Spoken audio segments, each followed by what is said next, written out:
Why is it that you narrate your day like a movie in your head, replaying that awkward comment, scripting the perfect comeback, wondering who noticed? You're not just vain. Your brain quietly casts you as the main character. It's a built-in feature, a self-referential system that tags and simulates anything about you, which in turn skews your memory, attention, and judgment. Think about how often your mind drifts back to you when it's quiet. That's your brain's self-referential network, idling like a car in neutral. It rehearses, simulates, and archives your story, what you did, what they meant, what you might say next. Your brain is wired for simulation because for thousands of years, simulation kept you safe. It's why your shower becomes a courtroom and your commute turns into a debate stage.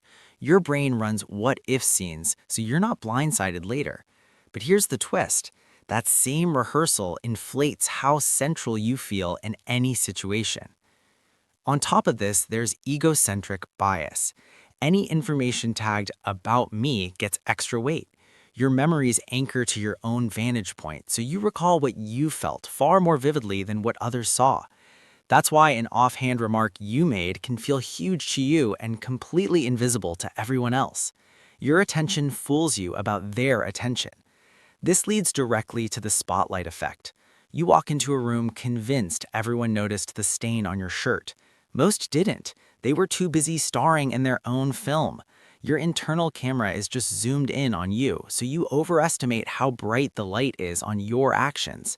It's not arrogance, it's a built-in distortion.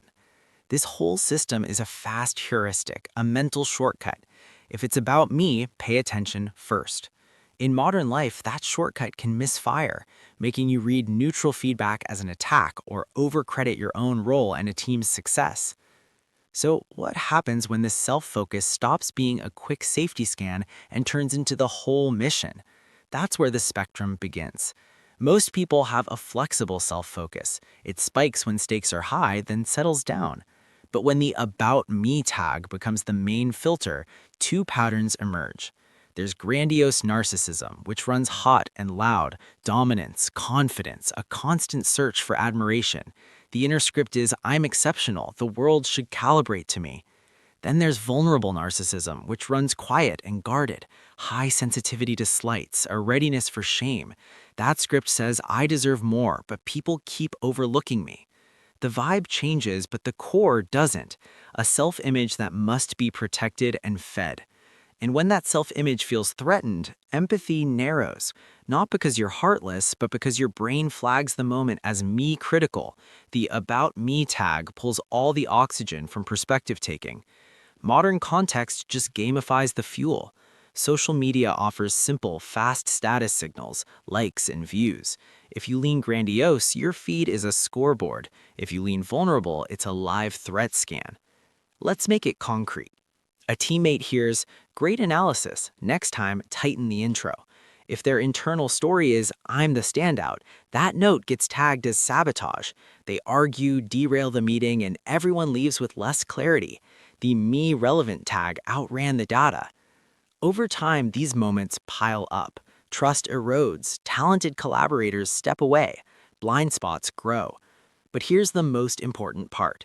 The engine itself isn't the problem, it's powerful. It fuels drive, resilience, vision. Once you see the mechanism, you can choose where to point it. Keep the simulation, cut the distortion.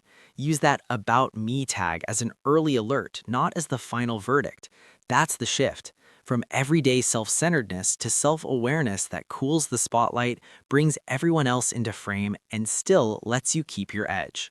That feedback lands hard. The project update you just gave is met with a simple, "We need to tighten this up," and suddenly the air crackles.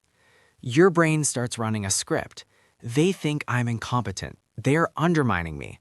This flare-up isn't about the words, it's the emotion your brain just tagged as "me relevant." Most of these moments are status threats in disguise, so the first move is to name it. Is this about admiration, control, belonging?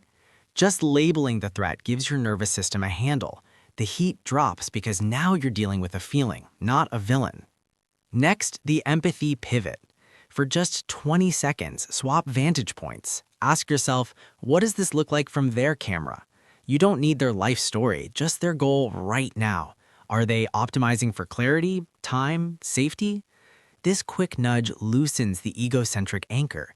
You aren't erasing your needs, you're just widening the frame so they can share it. But what about when your brain gets stuck in an ego loop, rehearsing the perfect comeback, refreshing the metrics, replaying the scene? The fix is task substitution. Replace that internal simulation with a small external action.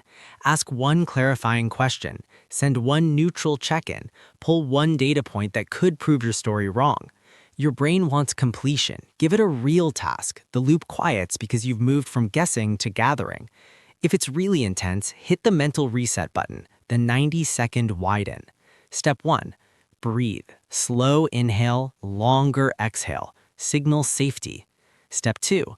Label the feeling in plain words. Embarrassed, dismissed, left out. Step 3. List 3 external facts you can verify. Facts like, we're 12 minutes into a 30-minute slot, or they said tighten, not terrible. This sequence cools the self-referential heat and brings you back to reality. These tools help in the moment, but you can also build a system. When you hear feedback like, you're not clear, use a filter. Shift from identity to behavior. Ask, which part lost you and what would better look like next time? Now feedback becomes a map, not a mirror. You're tweaking the process, not your worth. Protect your dignity by setting boundaries with warmth. Try, I hear your goal. Here's the constraint I have to work within.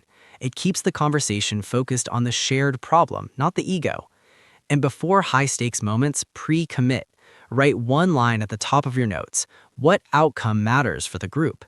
When adrenaline spikes, that sentence is a guardrail for your attention, cutting through the main character monologue. This is about training a new rhythm. Treat simulation like a pre-flight check, not the flight. Simulate for 2 minutes, verify with one question, act on one small thing. Your brain will always default to centering you, but with practice, your circle of concern widens faster, decisions get cleaner, friction drops. Your brain's main character mode is a survival tool, sharp when you steer it, narrow when it runs on autopilot. The takeaway is this: treat self-focus like a resource you allocate, not a verdict you obey. The goal isn't to silence the main character, it's to give them a wider, wiser script to read from. So, if you just realized you've met a narcissist, dated a narcissist, or briefly became one while arguing in your head, congratulations, you're officially self-aware. And that already puts you ahead of the game. Remember, understanding a narcissistic brain isn't about labeling people. It's about protecting your peace, strengthening your boundaries, and choosing relationships that actually feel human. You don't have to win every argument, you don't have to prove your worth, and you definitely don't have to explain yourself to someone who only listens to their own reflection. Stay curious, stay grounded, and please, stay kind to yourself. Thanks for watching.